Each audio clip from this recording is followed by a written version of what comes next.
लोमड़ी और बिल्ली की कहानी। पहले सब्सक्राइब करें फिर सुने। एक बिल्ली और लोमड़ी में अच्छी मित्रता थी। वे अक्सर एक साथ समय बिताया करते थे, साथ खाते, साथ खेलते और ढेर सारी बातें करते। उनके दिन बड़े मजे से गुजर रहे थे।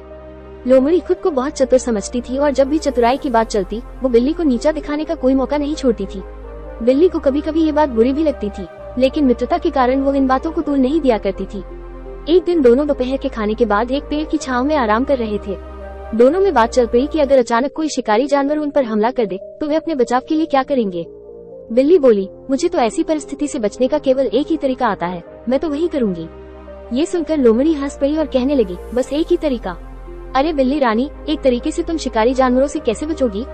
मुझे देखो, मुझे तो उनसे बचने के हजारों तरीके आते हैं। तुम कहो तो तुम्हें भी एक दो तरीके बता दूं। बिल्ली बोली, नहीं, ज्यादा तरीके जानकार मैं क्या करूंगी। जो मुझे आता है वो अब तक कारगर सिद्ध हुआ है, मैं उससे ही अपना बचाव कर लूंगी। हाँ, वैसे भी तुम्हें वे सब तरीके सीखने में कठिनाई होगी, अब जो कम है। कहकर लोमड़ी हंसने लगी। बिल्ली को बात बुरी लगी। वो बोली, जो भी हो, उसी तरीके से मैं अब तक बचते आ रही हूँ। भगवान ने चाहा तो आगे भी बचूंगी। तभी उन्होंने देखा कि एक शिकारी कुत्ता उनकी ओर दौड़ता हुआ आ रहा है। दोनों डर गए और सोचने लगे कि अगर उन्होंने फौरन अपना बचाव नहीं किया तो शिकारी कुत्ता उन्हें चीर फाड़ कर रख देगा।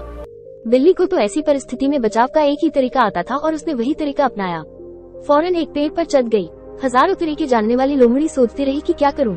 शिकारी कुत्ता निकट पहुंच रहा था और लोमड़ी तय नहीं कर पा रही थी कि कौन सा तरीका आजमाए। इतने में शिकारी कुत्ता लोमड़ी के निकट पहुंच गया और उसकी बोटी नोच दी। सीख, एक कारगर तरीका उन सारे तरीकों से बेहतर है जो किसी काम के नहीं।